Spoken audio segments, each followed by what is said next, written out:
Bismillahirrahmanirrahim. Assalamualaikum warahmatullahi wabarakatuh. Saya Nik Haidul Qahar bin Nik Zulkifli. Jadi dalam tugasan kali ini, saya akan menerangkan tentang metodologi Al-Quran bagi penerapan akidah untuk memantapkan dan mengukuhkan keimanan seseorang Muslim. Al-Quran merupakan sumber utama untuk segala persoalan umat Islam, terutamanya akidah. Al-Quran mempunyai metod terkini sehingga mampu menjadi asas pemikiran yang ampuh dalam aspek kepercayaan dan akidah. Jadi metod pertama Al-Quran untuk menerapkan akidah dalam diri seseorang Muslim ialah kebebasan akal daripada paksaan dan taklid. Al-Quran mengajak manusia berfikir dahulu untuk memahami konsep akidah. Allah berfirman, "Fa'lam annahu la ilaha illallah." Maksudnya, maka ketahuilah bahawa tiada Tuhan yang berhak disembah melainkan Allah. Ayat ini menerangkan tentang keesaan Allah Subhanahu Wa Taala. Justru, Al-Quran tidak memaksa manusia untuk menerima bulat-bulat sesuatu akidah sebelum mereka berfikir. Al-Quran menerapkan akidah ke dalam diri manusia dengan pembebasan daripada taklid buta, iaitu mengikut sesuatu kepercayaan tanpa mengkaji dan berfikir. Jadi maksud taklid di sini ialah kita mengikuti sahaja apa yang orang lain lakukan. Contohnya apa yang guru yang kita belajar tu lakukan, tanpa kita belajar dan mengkaji dahulu sama ada perkara itu benar ataupun tidak. Firman Allah dalam surah Al-Isra ayat ke-36, A'udzubillahi minasyaitonirrajim, "Wala taqfu ma laysa laka bihi ilm. Innas sam'a wal basara wal fuada kullu ulaika kana anhu mas'ula." Maksudnya, dan janganlah kamu mengikuti apa yang kamu tidak mempunyai pengetahuan tentangnya. Sesungguhnya pendengaran, penglihatan dan hati semuanya itu akan diminta pertanggungjawaban. Maksud ayat ini ialah masing-masing dari semua itu, yakni pendengaran, penglihatan dan hati akan ditanya tentang apa yang ia lakukan. Hati ditanya tentang apa yang difikirkan dan dia yakini. Pendengaran dan penglihatan ditanya tentang apa yang dia lihat dan apa yang ia dengar. Semua anggota badan akan diminta pertanggungjawaban di hari kiamat.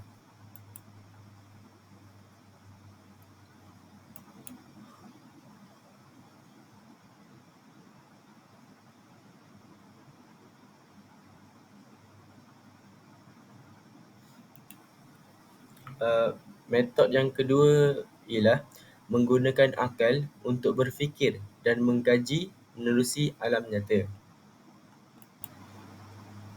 Al-Quran menerapkan akidah melalui arahan dan dorongan akal manusia untuk berfikir dan mengkaji alam nyata berpandukan panca indera. Fenomena alam yang terdiri daripada ciri manusia sendiri yang bermula daripada janin, alam dunia termasuk gunung, bukit, lautan, haiwan serta alam langit seperti bintang dan matahari. Melalui pemerhatian terhadap alam ini, manusia akan berfikir wujudnya Tuhan yang Maha Esa dan mutlak sifatnya di sebalik ciptaan yang unik. Jadi jika kita berfikir secara logik sekalipun, mustahillah alam yang begitu sempurna ini wujud dengan sendirinya tanpa ada penciptanya. Antara contoh ayat tentang kejadian manusia, firman Allah dalam surah Al-Hajj ayat 5. A'udzubillahi minasyaitonirrajim. Ya ayyuhan nasu in kuntum fi raibin minal ba'thi fa inna khalaqnakum min turabin thumma min nutfatin ثم من علقة ثم من مضغة مخلقة وغير مخلقة لنبين لكم ونقر في الأرحام ما نشاء إلا ما أجل مسمى ثم نخرجكم طفلا ثم لتبلغوا أشدكم ومنكم من يتوفى ومنكم من يرد إلى أرذل العمر لكي لا يعلم من بعد علم شيئا وترى الأرض هامدة فإذا أنزلنا عليها الماء اهتزت وربت وأنبتت من كل زوج بهيج. Maksudnya, hai manusia, jika kamu dalam keraguan tentang kebangkitan dari kubur, maka ketahuilah sesungguhnya kami telah menjadikan kamu dari tanah, kemudian dari setitis mani, kemudian dari segumpal darah, kemudian dari segumpal daging yang sempurna kejadiannya dan yang tidak sempurna, agar kami jelaskan kepada kamu dan kami tetapkan dalam rahim apa yang kami kehendaki sampai waktu yang sudah ditentukan.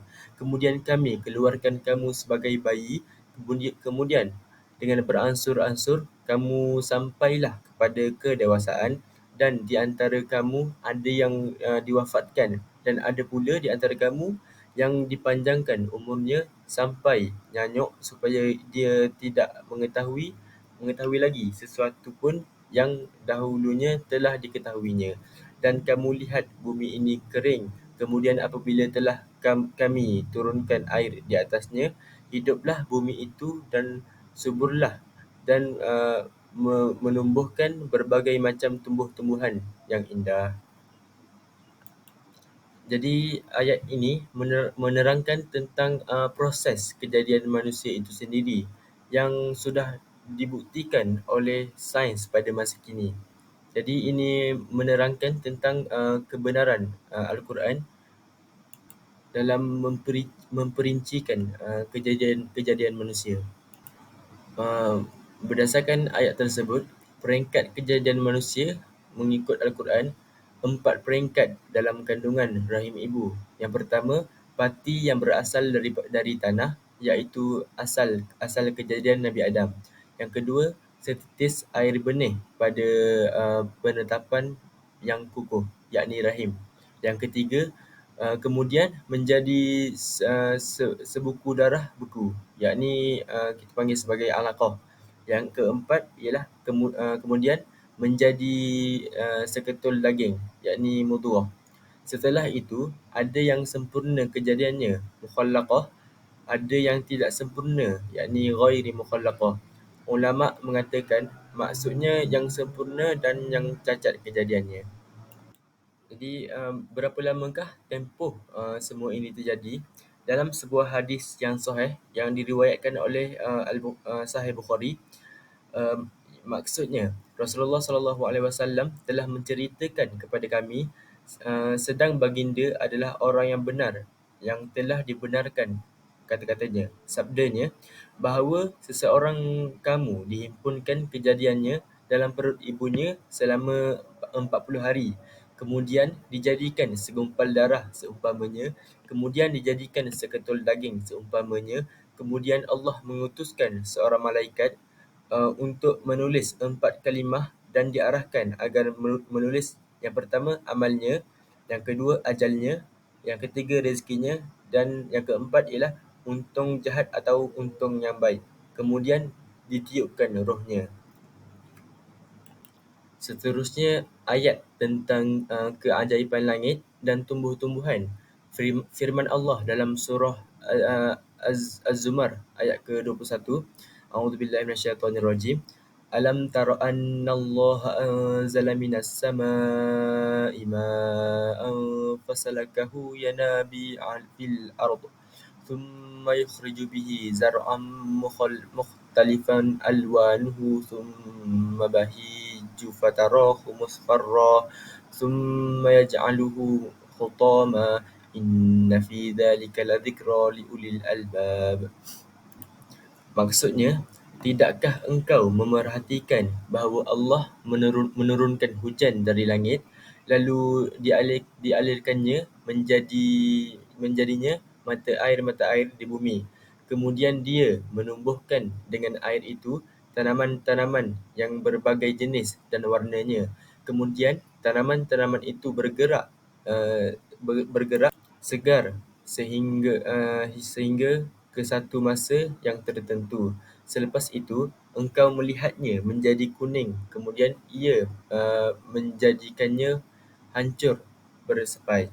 Sesungguhnya, segala yang tersebut itu mengandungi peringatan yang menyedarkan bagi orang-orang yang berakal sempurna. Jadi, apa yang dapat difahami daripada ayat ini ialah tumbuh hidup tanaman ini dan layu serta mati pokok itu adalah mengandungi peringatan yang menyedarkan orang-orang yang berakal sempurna bahawa begitulah hidup kita ini akan musnah dan mati apabila tiba tempoh ajalnya. Begitulah perjalanan hidup di dunia ini, hanya sekejap saja. Janganlah kita panjang angan-angan merasa lambat lagi ajal kematian kita. Keadaan dunia itu beginilah. Jangan dunia menjadi bebanan kepada kita pula. Kata orang bijak pandai, orang yang mengejar dunia seperti orang yang mengejar bayang-bayang. Dia tidak akan dapat menangkapnya selamanya. Metodologi ketiga dan yang terakhir ialah hubungan antara sains dan Al-Quran. Yang pertama ialah ledakan raksasa ataupun lebih kita kenali sebagai Big Bang. Diyakini sebagai peristiwa yang menyebabkan terbentuknya alam semesta. Teori asal-usul alam semesta ini adalah salah satu hal ilmiah yang paling penting yang disebutkan di dalam Al-Quran. Allah berfirman dalam surah Al-Anbiya ayat ke-30. A'udzubillahi minasyaitonirrajim. Awalam yaral ladzina kafaru annas samawati wal arda kanata ratqan fafataqnahuma وجعلنا من الماء كل شيء حي أفلا يؤمنون. Maksudnya, dan apakah orang-orang kafir tidak mengetahui bahawa langit dan bumi keduanya dahulunya menyatu. Kemudian kami pisahkan keduanya, dan dari air kami jadikan segala sesuatu yang hidup. Maka mengapakah mereka tidak juga beriman? Seorang ilmuwan barat yang terkenal iaitu Albert Einstein mengatakan bahawa alam semesta adalah kekuatan yang mengembang tumbuh seperti balon. Fenomena ini telah disebutkan dalam Al-Quran yang muncul berabad-abad sebelum terungkapnya teori Big Bang ini. Jadi ini membuktikan kebenaran Al-Quran tentang teori yang baru sahaja diterokai oleh manusia pada masa kini.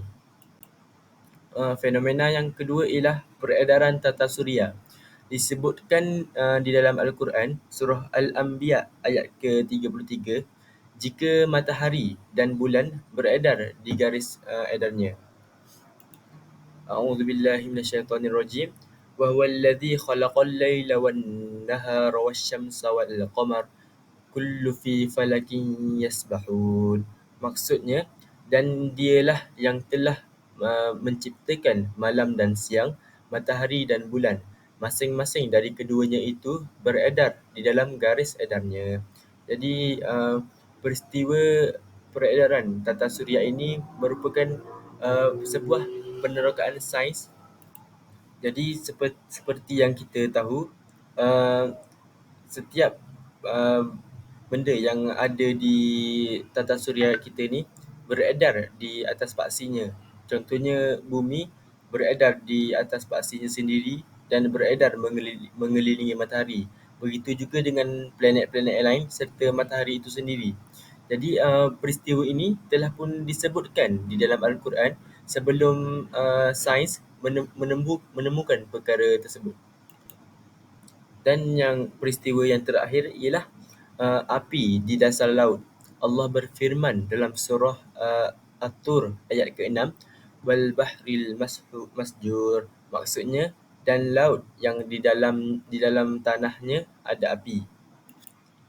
Fenomena ini dibuktikan oleh seorang ahli geologi asal Rusia, iaitu Anatol Zbagovich, dan Yuri Bagnadov, seorang ilmuwan asal Amerika Syarikat, pernah meneliti tentang kerak bumi dan perpatahannya di dasar laut. Para ilmuwan tersebut menyelam ke dasar laut sedalam 1,750 kilometer di lepas pantai Miami, dan mereka menemukan lava cair yang mengalir disertai abu vulkanik yang suhunya mencapai 231 darjah Celsius. Jadi ayat ini telah dibuktikan sendiri oleh penemuan sains yang membuktikan bahawa terdapat api atau lava yang di dasar laut. Jadi setakat itu sahaja huraian ataupun penerangan saya pada kali ini. Jadi kesimpulannya, Al-Quran telah menerapkan pelbagai metodologi untuk mengukuhkan akidah seseorang Muslim serta manusia secara umumnya. Jadi kebenaran Al-Quran ini tidak dapat dicanggah lagi kerana sudah dibuktikan oleh teknologi yang terkini. Jadi kita sebagai manusia haruslah meyakini kebenaran Al-Quran dan menjadikan Al-Quran itu sebagai panduan dan pedoman hidup kita. Sekian, terima kasih.